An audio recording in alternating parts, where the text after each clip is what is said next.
Assalamualaikum warahmatullahi wabarakatuh. Ketemu lagi di Dongeng Tengah Malam. Salam damai sejahtera buat semuanya pendengar Dongeng Tengah Malam. Sebelumnya yang belum subscribe jangan lupa subscribe ya. Terus komentarnya juga jangan lupa, like-nya juga. Yang di Spotify jangan lupa follow supaya bisa mengikuti cerita-cerita dari Dongeng Tengah Malam. Yang sudah komentar saya ucapkan terima kasih karena ternyata banyak dari pendengar Dongeng Tengah Malam. Saya lihat beberapa nama baru yang komentar ya, baru komentar mungkin menyampaikan bahwa pendengar setia tapi baru komentar. Monggo yang lainnya komentar, sampaikan bahwa Anda adalah pendengar dari Dongeng Tengah Malam. Terima kasih juga untuk support-supportnya semuanya. Kali ini saya akan membawakan cerita kiriman ya dari Mas Dedi. Beliau ini menceritakan tentang pengalamannya semasa kecil di tahun 1988. Langsung saja kita ke ceritanya. Cerita ini terjadi sekitar tahun 1988. Waktu itu Mas Dedi masih kelas 3 SD di sebuah kota bernama Purwodadi.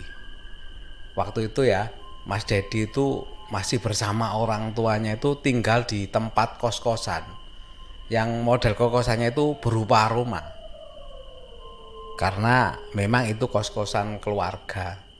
Sedikit gambaran mengenai posisi rumahnya. Jadi rumahnya ini terletak di sebelah persis sebuah sekolah menengah atas.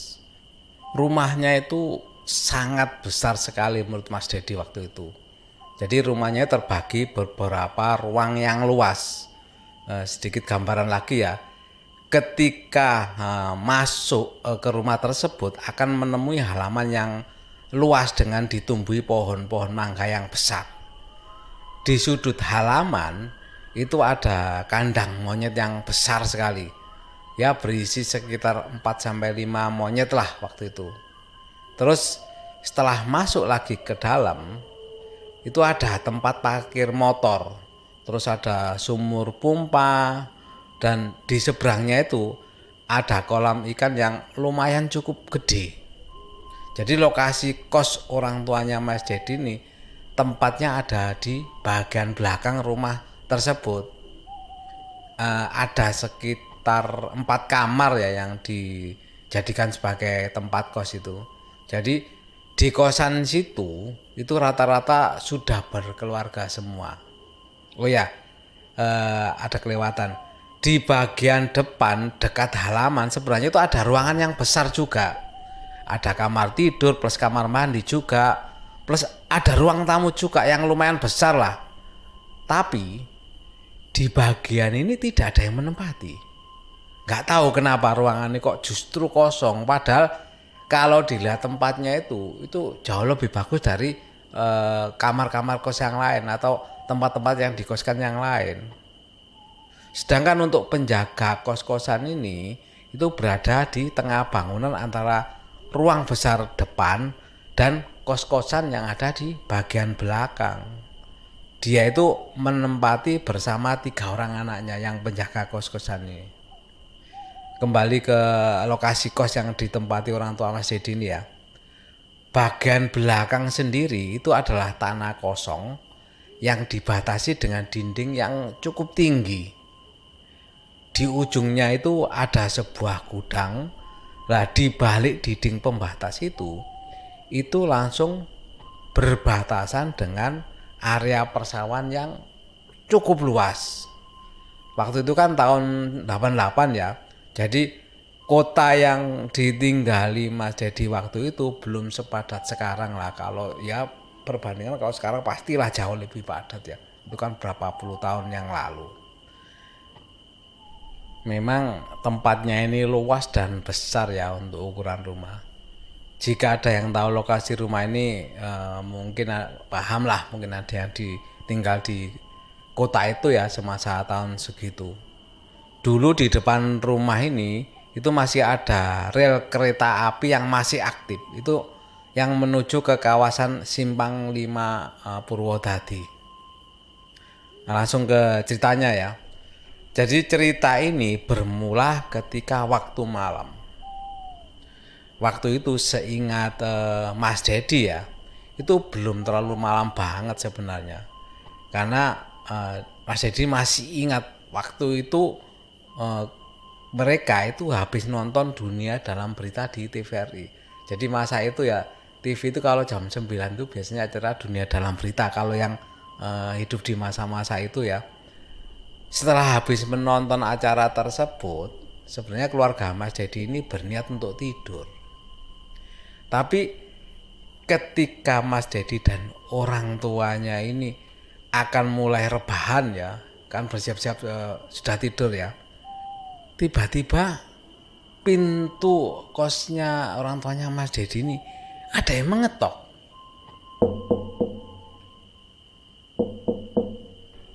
Suara ketukan itu suaranya sebenarnya pelan banget.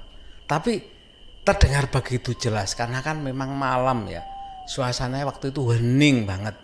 Jadi suara sekecil apapun itu bisa terdengar. Karena mendengar ketukan seperti itu otomatis ayahnya atau bapaknya Mas Dedi kan langsung refleks ya. Langsung refleks bangun menanyakan, "Sinten nggih?" Maksudnya siapa ya? Tetapi setelah ditanya seperti itu nggak ada sama sekali jawaban dari luar. Karena penasaran siapa malam-malam ngutuk itu, mungkin ada keperluan apa. Akhirnya ayahnya Mas Dedi itu membuka pintu. Begitu dibuka, ternyata tidak ada orang sama sekali di luar. Dan dicari ke sana mesti noleh kanan kiri. Harusnya kan karena memang kos-kosannya kan memang jajar di daerah situ ya. Harusnya kalau ada orang tuh mesti kelihatan. Tapi waktu itu nggak ada sama sekali. Langsung bapaknya Mas Dedi ngomong keras, "Sinten nggih? Pun dalu aja dolanan." Maksudnya siapa ya? Sudah malam ojo, jangan iseng gitu loh. Karena nggak ada jawaban dan memang nggak ada orang, ya sudah bapaknya Mas Dedi ini mau tutup pintu lagi karena ya tadi karena memang sepi di luaran. Malah yang sempat kepikiran di ayahnya Mas Dedi ini itu yang mengetuk tadi adalah tetangga kosnya. Sempat juga ayahnya Mas Dedi jengkel, kok ada maksudnya tetangganya kok sampai iseng seperti itu setelah ketok-ketok kok mungkin sembunyi atau apa gitu loh. Ya sudah karena nggak mau keluar ya sudah dibiarin sama ayahnya. Tetapi seingat bapaknya Mas Dedi itu waktu itu kosnya itu sepi lagi, nggak ada penghuni yang lain. Ya mungkin belum pada pulang atau gimana lah ya. Atau lagi ke rumah orang tuanya atau apa. Kok aneh ada yang ngetuk-ngetuk tapi nggak sampai dilanjutkan ya pemikirannya bapaknya Mas Dedi. Ya sudah dibiarin begitu saja. Setelah itu masuk, maksudnya menuju ke tempat tidur lagi. Setelah bapaknya Mas Dedi menutup pintu, mau menuju ke tempat tidur lagi. Lah, terdengar suara ketukan di pintu lagi. Refleks, bapaknya Mas Dedi kan langsung loncat buka pintu yang tadi sudah terkunci ya. Tapi tetap aja hasilnya tidak ada sama sekali orang. Masih sepi. Nggak ada orang yang lari, sembunyi atau nggak terdengar sama sekali. Sampai bapaknya Mas Dedi ini ngecek di halaman belakang yang ada gudang kosongnya itu. Takutnya itu maling atau apa ya. Setelah dicek, nggak ada sama sekali bayangan orang atau orang yang lewat di sana. Atau yang ada di luar di halaman belakang itu tidak ada sama sekali. Lah di situ mungkin ya ayahnya Mas Dedi itu baru sadar. Mungkin yang ngetok tadi ada keisengan dari bukan manusia atau apa. Tapi Mas Dedi waktu itu kan masih belum nyadar apa maksudnya. Akhirnya ayahnya Mas Dedi balik lagi ke kamar sambil bilang ke ibunya Mas Dedi, wis turu ae, mungkin lagi pingin ngejak dolanan. Sudah, ayo tidur aja semuanya, mungkin lagi ada yang mau main-main. Nah Mas Dedi waktu itu kan memang belum paham apa yang dimaksudkan bapaknya itu. Karena sudah dicek ke semua tempat sampai ke halaman belakang dan nggak ada siapa-siapa, ya sudah, Mas Dedi dan keluarganya mungkin merasa agak tenang lah, mungkin nggak akan mengganggu lagi. Ternyata itu salah. Sekitar 10 atau 15 semenjak ketukan terakhir, tiba-tiba pintu diketuk lagi. Pelan memang ya. Tapi bapak langsung berdiri bangun. Begitu juga dengan ibunya Mas Dedi dan juga Mas Dedi sendiri. Karena rasa penasaran, siapa sih malam-malam begini iseng kuman ibunya Mas Dedi ini. Begitu bapaknya Mas Dedi buka pintu, yang kebetulan ya di belakangnya bapaknya Mas Dedi berdiri Mas Dedi dan ibunya. Begitu pintu dibuka, betapa kagetnya orang tuanya Mas Dedi ini. Karena apa? Di depan pintu pada waktu dibuka itu berdiri sesosok wanita memakai baju terusan, ya semacam daster mungkin atau apalah menurut Mas Dedi ya. Itu berwarna putih kusam dengan mimik muka datar dan pucat sekali. Dengan rambutnya itu agak ikal sedikit sebahu ya. Tatapan matanya wanita itu kosong ke depan, itu berdiri di depan pintu. Wow, bisa dibayangkan ya betapa kaget dan takutnya. Karena apa?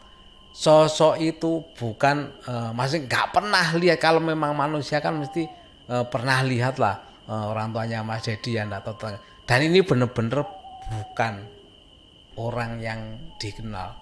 Dan yang bikin merinding itu sosok ini itu dengan wajah pucat seperti itu loh, di malam-malam hening sepi, sampai bisa dibayangkan rasa takut yang dialami keluarga Mas Dedi pada waktu itu. Kalau diinget-inget Mas Dedi ya, seandainya sosok itu adalah Mr. K ya maksudnya, itu biasanya kan berbaju putih dengan rambut tergerai panjang ya. Tapi ini sepertinya beda kata Mas Dedi. Jadi yang dilihat Mas Dedi itu agak berbeda dengan sosok Mr. K pada umumnya. Dan Mas Dedi atau bapaknya waktu itu memang tidak tahu siapa sosok wanita yang ada di depan itu, pintu itu. Dan Mas Dedi juga masih ingat betul. Bukan hanya penampakan sosok itu yang membuat takut seluruh keluarga Mas Dedi, tapi bau dari wanita itu benar-benar bau yang tidak bisa dibayangkan. Saking tidak enaknya bau dari wanita tersebut. Mungkin bisa digambarkan ya. Baunya ya, itu seperti bau ikan busuk. Itu ada bau anyir, amis. Pokoknya di hidung itu rasanya nggak enak katanya Mas Dedi. Bahkan saat menulis cerita ini Mas Dedi itu masih merasa bulu kudunya masih merinding kalau mengingat-ingat pengalaman waktu itu ya. Nah, lanjut ke ceritanya ya. Seketika bapaknya Mas Dedi itu melihat bahwa di depan pintunya itu ada sosok wanita tersebut, otomatis langsung kaget dan spontan langsung menutup pintunya, mengunci, langsung semuanya ditarik untuk masuk ke kamar. Lah Mas Dedi yang waktu kan masih kecil ya, itu juga lari karena saking tak ikutan takut. Dan langsung mereka bertiga di tempat tidur pura-pura tidur, padahal semuanya itu ketakutan dan masih nggak tahu siapa wanita itu. Kenapa tatapannya itu kosong dan berbau anyir dan campur aduknya. Bapak atau ibu waktu itu tidak mengenal siapa Wan itu sampai sekarang. Begitu juga Mas Dedi juga nggak tahu siapa sebenarnya dia. Kenapa dia itu datang ke keluarganya Mas Dedi. Dan yang pasti Mas Dedi itu sampai sekarang itu masih ingat betul wajah dari wanita itu. Karena memang itu pengalamannya pertama Mas Dedi melihat sosok hantu dengan mata kepalanya sendiri. Melihat langsung wajah hantu itu sangat jelas di depannya Mas Dedi langsung. Itulah kisah pengalaman Mas Dedi ya semasa kecil yang tidak bisa terlupakan sampai sekarang ini. Wow, benar-benar pengalaman yang sangat sulit untuk dilupakan dari Mas Dedi. Atau mungkin ya sosok itu lagi sengaja mungkin ya. Karena lagi kosong nggak ada orang yang ada keluarganya Mas Dedi, lagi pingin iseng atau kenalan mungkin sama keluarganya Mas Dedi ya. Bisa jadi. Atau mungkin ada pendapat lain yang tahu sosok yang dilihat Mas Dedi ini bisa langsung komentar di bawah ya untuk sharing. Barangkali siapa tahu ada yang punya pengalaman yang sama sehingga Mas Dedi pun bisa tahu jawabannya siapa sosok itu sebenarnya atau maunya apa atau hanya iseng saja. Itu tadi pengalaman Mas Dedi. Terima kasih Mas Dedi atas kiriman ceritanya di masa kecilnya Mas Dedi. Semoga sedulur semua Dongeng Tengah Malam bisa terhibur dengan pengalaman Mas Dedi ini. Terhibur bukan berarti apa ya, cuma dari sharing pengalamannya Mas Dedi ini bisa mungkin jadikan pelajaran bagi temannya kalau menemukan sosok itu. Barangkali sosok itu pengen kenalan ya diajak kenalan saja, itu barangkali ya. Baiklah, itu tadi cerita dari Dongeng Tengah Malam mengenai pengalaman Mas Dedi. Mudah-mudahan semuanya bisa terhibur. Dan saya ingatkan lagi yang belum subscribe, monggo di subscribe dulu. Terus komentar-komentarnya ya, barangkali ada yang mengetahui dari cerita Mas Dedi atau pengalamannya sama, bisa ikut komentar di bawah supaya Mas Dedi juga tahu ternyata ada yang punya pengalaman yang sama.